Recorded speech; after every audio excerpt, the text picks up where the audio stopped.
So ayan, yun yung mga ibang comments na makikita nyo doon sa aking post ng Ipis Cake. So marami talaga nandiri. Yung ibang sabi nila, i-regalo nila, ganito rin gusto nila i-regalo. So ayan. Tapos na-share ko rin yan sa groups ng mga Hello mga kaibigan, ito na sa mga curious kung paano ko ginawa ang ating Ipis Cake. Kaya ito na, ipapakita ko sa inyo kung paano ko siya ginawa. Nung una, ang plano ko dito, 2 layer ng cake na magkapatong. So ayan, mapapansin nyo, nagtatapyas tayo ng cake na pa-oval yung shape niya. Basta yan, tansya-tansya ko lang na hugis ng ipis. So yan yung plano ko nung una, 2 cake na magkapatong, tapos ayan, yung ulo ng ipis, kinakat lang din natin siya, tinatapyas natin siya ng pabilog.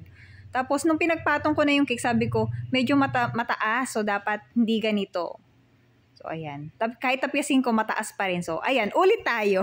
Siyempre, di ba yung ipopost na natin sa ating page, dapat yung maayos-ayos na. Kaya, ayan. Ulit tayo. So, ito na talaga yung totoong shape ng ating ipis. Ito na talaga yung ating ipis cake. Ganun ulit, pahaba, pa-oval yung shape natin. Katapyasan lang natin yung bawat gilid para mawala yung pinakakanto. So, ayan, makikita nyo. Tinatapyas ko yung bawat side para maging curve siya at mawala yung mga kanto-kanto niya. Kailangan talaga yan mapasmooth natin para maganda yung pag-cover natin ng ganache mamaya. Kailangan wala siyang kanto. Pangit naman kapag kakanto-kanto yung cake. Ano? So, talagang tatabasan mo siya. Tapos ito naman yung ulo ng ipis. So, pabilog lang din siya. Kaya lang sabi ko, parang ang pangit. Sige, isa pa. Gawa ulit tayo. Tapyas ulit tayo. So, ganun nga. Kasi pagka first time lang, talagang trial and error. So, ayan. Ganun kasi talaga minsan, di ba? Syempre, hindi mo paggamay. So, yun. Kaya, subukan natin yung mga iba't ibang mga style dyan. Mabuti yun. At least nalalaman mo kung ano yung dapat gawin at saka sa hindi dapat gawin. Kaya sa susunod, alam na alam mo. So, ayan, magaganache na tayo. Nilagyan ko muna ng ganache yung ilalim para nakadikit siya. So, ayan, ang ating katawan ng ipis. And then, yung ulo, yan na. So, ayan na yan. Lalagyan na natin siya ng ganache. Kokoveran natin siya ng ganache. So, first cover iyan. Minsan, pag wala akong magawa, naiisipan kong gumawa ng 3D cake para meron akong maipost sa page ko. At syempre, kapag may 3D cake tayo, meron tayong mga tapyas. So, minsan nga, yung mga family members ko sa bahay talagang hindi na nila pinapansin yung mga tapyas kasi nagsasawa na sila. Sino ba may gusto ng tapyas dyan? So, ayun nga, balik na tayo sa video. Kapag ka first coating ng ganache, ayan, kapag ka tinabas-tabasan talaga natin yung cake, medyo mahirap siyang coveran ng ganache. Tapos, yung ganache ko pa runny. Pero okay lang kasi kapag nilagay naman natin to sa ref, naman siya, magiging firm naman siya. Kaya hindi naman siya ganun ka-big deal kung maging runny yung ganache. Kasi pati maliit lang yung cake natin. Okay lang yan. So, ayan na nga. Pangalawang coating na natin yan. So, ayan kita nyo yung ganache. Kapag pahid ko pa lang sa kanya, mukhang ayos na. Hindi siya nagiging runny kasi nga malamig yung cake natin. So, okay yan. Ayan. So, ipapakinisin lang natin yung ating cake para hindi siya maging lubak-lubak kapag nilagay natin yung fondant. So, ayan. Papakinisin lang natin para mawala yung mga bukol-bukol niya. Tapos yung ginamit kong scraper dyan, dapat malambot. So yung acetate na pinangko-cover natin sa cheesecakes, so yun yung ginawa kong scraper. And ito na yung ating fondant, Color Flash, yung ginawa ko munang kulay ng fondant na ipangko-cover natin. Yan lang yung naisip kong pati unang color ng ating fondant, ng ating cake, kasi nga kukulayan natin siya ng brown mamaya.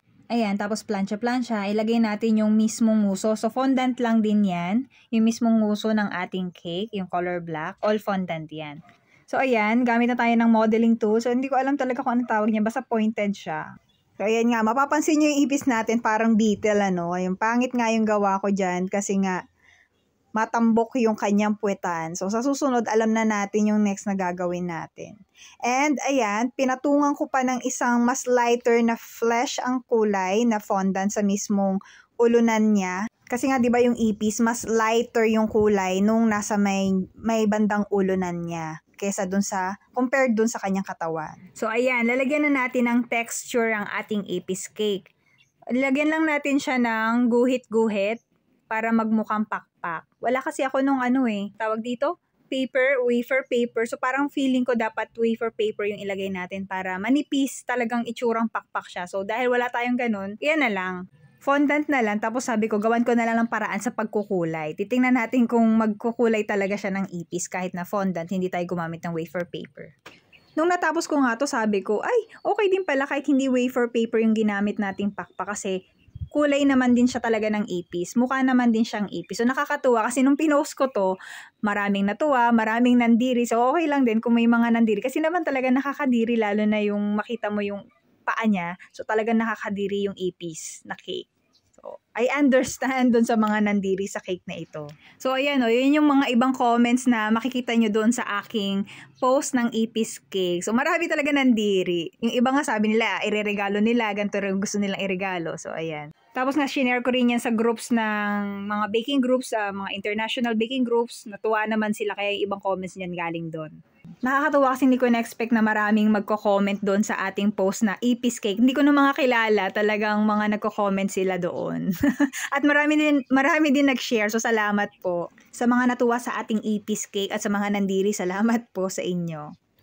Eto, naglalagay na tayo ng paa ng ipis. So may ano yan, may floral wire yung ating mga paa. Tapos gumamit lang ako ng maliit na gunting na ganito. Ayan, parang ano lang siya, yung pangkilay. Pero binili ko talaga yan para sa pagkikake ko. Kasi nga madalas kapag ka nagpo-fondant ka, kailangan mo ng manipis talaga na gunting. Katulad nito, pang gupit-gupit sa manipis na mga designs. So ayan, medyo nagkaka-texture na yung ating legs. May parang tusok-tusok na siya. Pero sabi ko, okay na ba? Parang hindi pa ako masyadong satisfied. So ito muna, nilagyan natin siya ng panusok, ang tawag dito, antena. Floral wire lang yung floral wire lang yung ating ginamit dyan. Tapos ito yung mga dulo na ng mga paa niya. So, full fondant na yan. Wala nang wire. Lalagay lang natin yung karugtong na mga paa ng ipis. Iniisip ko nga, sabi ko, parang medyo nakukulangan ako dun sa ginawa kong texture ng kanyang paa.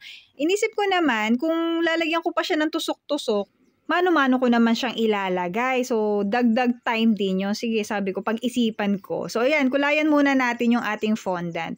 Tapos mamaya ko na lang planuhin kung lalagyan ko ba siya ng tusok-tusok yung paa niya para magmukhang mas nakakadiri. So, kulayan muna natin. Tingnan natin muna yung magiging itsura niya. So, ayan. So, pinangkulay ko lang dyan ay Chef Master Buck Eye Brown. Brown yan muna. So, ayan. Medyo nagkamali pa ngayon sa bandang unang spray ko. Kahit nag-tissue ako, bumuga naman ng sobrang grabe yung buga niya sa unang buga. Pero okay lang. Tatapalan na lang natin siya. So, ayan. Color brown. Brown ang ating ipis. Kulayan na natin siya. Nakakatuwa yan. Gustong-gusto ko to yung nagkukulay ng cake. Ewan ko rin. Basta gusto ko lang yung mga ganito, nagkukulay-kulay, nag-experiment. Parang asaya lang, di ba? Kasi parang nag-experiment ka lang kung ano yung gusto mong ikulay dito sa cake na to. Parang nakakatuwa siya. Para sa akin, ganon. O, ayan na, malapit na tayo sa katotohanan. So, ayan, pinangkulay ko dyan, black yata yan, na may konting brown. Tapos doon lang natin siya ikukulay sa bandang taas lang ng katawan ng ipis para maganda yung effect niya. Basta light lang yung bandang puwetan ng ipis cake natin. So ito na yung kulay itim. Nagkamali ako bumuga. Ayan no, ang pangit. Nagkamali ako bumuga. Ayan no, ang pangit. Bumuga na sobrang buga. Kaya yan, punasan natin ng tissue. Bumuga na sobrang buga, kaya yan, punasan natin ng tissue kasi nga, bumuhos yung food color, so pumangit. So, ayan, ginawa na lang natin ng paraan. Ayan, medyo inayos-ayos ko na lang kasi nga, ang pangit niya kanina, di ba? At good thing, naremedyohan natin siya. So, hindi siya halata, di ba? Pahid-pahid lang ng tissue ang katapat pala nun. So, yun, nagawa natin ng paraan. Good, good. Hindi talaga maiwasan yung minsan pumalpak eh. Pero, ayan, nagawa naman ng paraan ng punas-punas ng tissue lang. So, hindi na siya halata, di ba? So, ito na nga, natapos na natin yung ating ipis cake. Tapos, sabi ko, medyo nakukulangan nga ako talaga dun sa kanyang paa. Sabi ko, sige, mano-mano natin ilagay yung mga tusok-tusok niya sa paa. Para mas maging iba yung dating niya, diba? Mas nakakadiri kasi yung balahibo niya sa paa. So, ayan, imamano-mano nating lagay yung ating mga tusok-tusok. Huwag tayong tamarin. So, kung gagawa na lang din tayo, gawin na natin talaga ng mas maayos. Hindi ba? Tama ba yun? Di ba?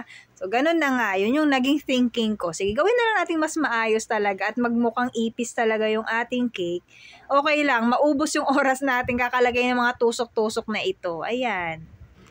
Ilang minutes ko rin yan, nagawa ha. Diyan pa lang sa tusok-tusok, ilang minutes na yung ginugol ko dyan. Kasi nga, paisa-isa mo siyang ikakabit. Tapos, ang hirap pa kasi nga, ang liliit. Medyo okay din kasi basa-basa pa yung cake natin. Didikit agad yung mga ilalagay nating mga balahibo ng paa. So, okay din siya. Yun nga lang, medyo matagal kasi mano-mano mo siyang ikakabit. Isa-isa mo talagang ikakabit yan.